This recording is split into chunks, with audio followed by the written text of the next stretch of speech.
Buongiorno e benvenuti a Cosa c'è di nuovo, il notiziario di oggi di Chioggia Azzurra, oggi mercoledì 7 maggio.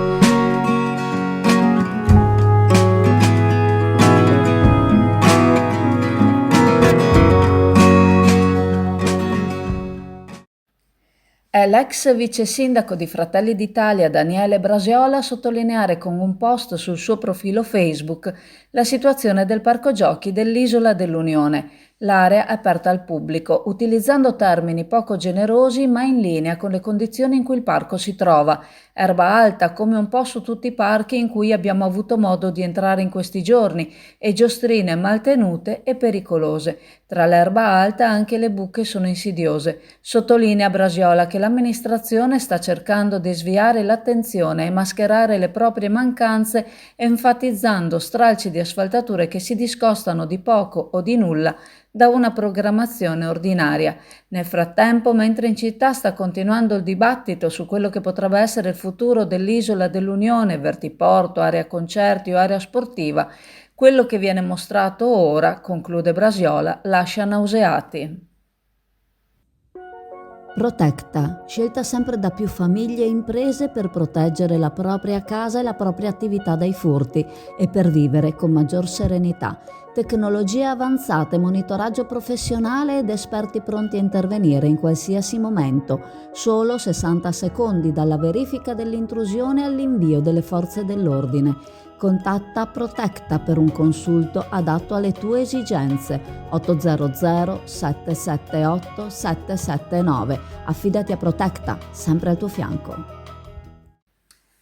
Approvato all'unanimità in Consiglio regionale l'ordine del giorno presentato dalla consigliera Erika Baldin, Movimento 5 Stelle, sostenuto dai gruppi del Partito Democratico, Europa Verde e il Veneto che vogliamo, volto a impegnare la Giunta regionale a programmare misure concrete per la riduzione dei rifiuti plastici flottanti.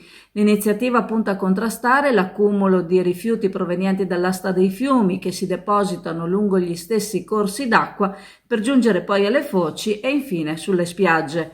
L'Aula ha riconosciuto che il peso economico per la rimozione di questi rifiuti è insostenibile per i bilanci comunali, ha dichiarato Baldin.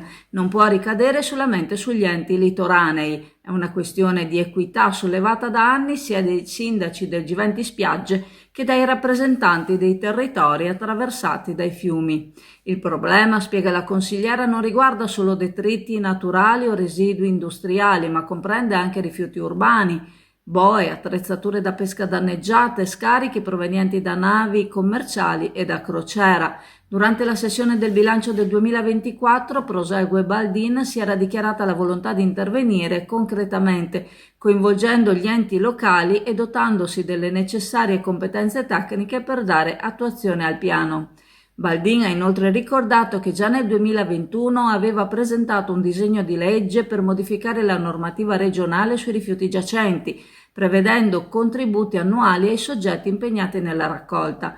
Quella proposta, conclude, è rimasta ferma per quasi 4 anni, nonostante un'iniziativa simile fosse già stata avanzata nella scorsa legislatura. È inaccettabile un simile ritardo. Il tema della riduzione della plastica è centrale per il Movimento 5 Stelle, come dimostrano anche i provvedimenti adottati dove il movimento ha governato e porta ad esempio Chioggia. Allora siamo qua al Mix Market di Borgo San Giovanni, passavamo per caso, qui c'è Giulia. Senti Giulia, questa notte purtroppo mi ero lasciato una coperta in più e mi sono svegliato un sacco di volte, quindi ho dormito malissimo. Mi sento un po' giù, ho bisogno di qualcosa per tirarmi su. Hai qualche consiglio da darmi? Sì, guarda, è appena arrivato questo energetico qua e provalo perché proprio si chiama non stop, quindi Non ti stop. aiuterà sia in questa Bene, giornata allora adesso e anche... ce lo fai assaggiare così anche bello fresco e proviamo. Bene, anche il prezzo mi sembra buono. Sì, Bene, allora venite qua al Mix Market, che ci sono anche tante signore, ho visto, ma così solo per motivi professionali, ho visto. Il Allora? sapore è molto buono, veramente. Anche fuori dal comune, adesso non è che bevo tante, però insomma. promosso quindi. Sì, assolutamente sì. Ieri 6 maggio abbiamo comunicato l'insoddisfazione del consigliere regionale Jonathan Montanariello, Partito Democratico, riguardo l'insufficiente capienza per il progetto di legge che promuove la sostituzione delle cassette di polistirolo con altre in altro materiale maggiormente sostenibile. Il primo firmatario della proposta di legge è stato il consigliere regionale Marco Dolfin della Lega Veneta. Si tratta di un progetto concreto, spiega il consigliere leghista, capo dipartimento pesca per il Partito per il Veneto, il quale, oltre a spiegare in cosa consiste il progetto di legge, affronta le critiche poste in primis dal consigliere Montanariello riguardo l'importo finanziato. L'approvazione del progetto di legge 307 porta il Consiglio regionale del Veneto a un importante passo nella promozione della sostenibilità del settore ittico e nella tutela ambientale. Il polistirolo è un'importante fonte di inquinamento del mare, le cassette con facilità si sgretolano e si trasformano in microplastiche. Queste possono produrre effetti negativi sulla biodiversità, sulla salute del mare e a caduta sull'alimentazione umana. Un modello ben lontano quindi dalla sostenibilità che questa legge vuole rivedere. Dolfin sottolinea quindi l'urgenza di proteggere il Mar Adriatico dall'inquinamento da microplastiche e di avviare una transizione verso un'economia circolare. Ascoltiamo quindi il consigliere regionale Marco Dolfin. Presentata in Consiglio regionale e votata la proposta da me presentata sul tema della maggior tutela nell'ambito ambientale marino e a sua volta la promozione della sostenibilità nel settore ittico. Come primo firmatario ho presentato una proposta di legge che introduce delle disposizioni per favorire la sostituzione delle famose tradizionali cassette in polistirolo utilizzate per la movimentazione, il trasporto del pesce con contenitori in materiali più sostenibili, più performanti e riutilizzabili con impatto ambientale ovviamente più sostenibile e più sicuro. Sappiamo tutti che il polistirolo è una delle principali fonti di inquinamento da plastica nei nostri mari. Ogni cassetta, ahimè, abbandonata, dispersa, può trasformarsi in milioni di microplastiche, nanoplastiche, che possono veramente creare dei gravi effetti sulla biodiversità, sulla salute marina e perfino poi dopo ricaduti importanti sulla nostra alimentazione. Con questa legge vogliamo cercare di andare in una direzione più sostenibile e attraverso appunto incentivi arrivare alla sostituzione dei contenitori in polistirolo con contenitori riutilizzabili, riciclabili, realizzati ovviamente con materiali a basso impatto ambientale, compatibili ovviamente con gli standard igienico-sanitari e attraverso poi l'acquisto di macchinari che poi servono appunto all'utilizzo della gestione complessiva tra la pulizia e il riutilizzo degli stessi contenitori all'interno del mercato, dei vari mercati ittici.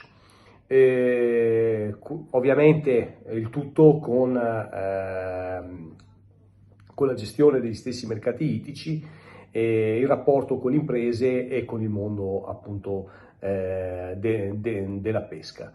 Ovviamente qualcuno potrà dire che in termini economici non sono stati messi ingenti risorse.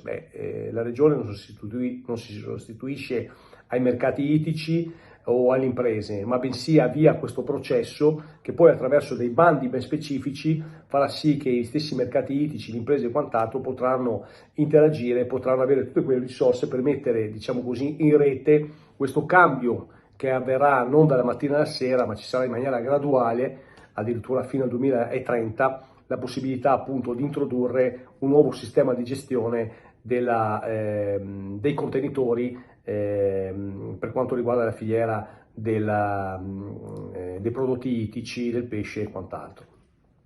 Credo che sia un'introduzione importante che va non solo a tutelare l'ambiente e dunque la risorsa biomarina e quant'altro, ma soprattutto andrà nella direzione di abbattere i costi nei confronti delle imprese che si ritrovano a dover pagare in maniera profumata, diciamo così, questi contenitori, attuali contenitori che non sono monouso e non possono ovviamente essere riutilizzabili. E con una grande poi dopo dispersione, non certamente colpa diretta ma indiretta di questi contenitori. L'obiettivo di questa legge dunque va nella direzione di un maggior controllo e una riduzione dell'inquinamento, dall'altra stimolare una gestione più sostenibile e ovviamente più economica. Alle parole, alle propagande fasulle rispondiamo con atti concreti nell'interesse collettivo di tutti e nell'interesse delle nostre imprese, delle nostre tradizioni, della nostra cultura e delle nostre peculiarità. Abbiamo avuto modo di conoscere una delle aziende che da anni sta proponendo le cassette riutilizzabili dotate tra l'altro di chip in modo da essere rintracciabili. Si tratta della Duo. Sappiamo che il sistema può godere dei fondi FEAMP e sono varie le marinerie ad adottarlo, soprattutto in Regione Campania. Nell'Adriatico invece hanno aderito Ancona e Giulianova, mentre ci hanno riferito che la marineria della Pila ci sta già pensando.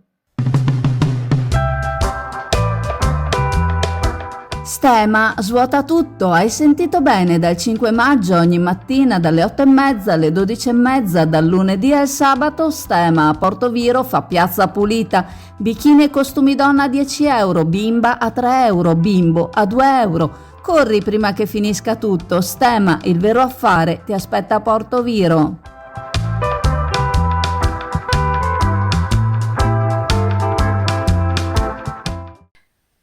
Ricordandovi che la farmacia di turno oggi, mercoledì 7 maggio, è la farmacia Amati Nicolini in Corso del Popolo a Chioggia. Vi saluto, vi ringrazio, vi ricordo il sito chioggiaazzurra.it, i canali Telegram e WhatsApp Azzurra Network News, il canale YouTube Chioggia Azzurra e la pagina Facebook Chioggia Azzurra.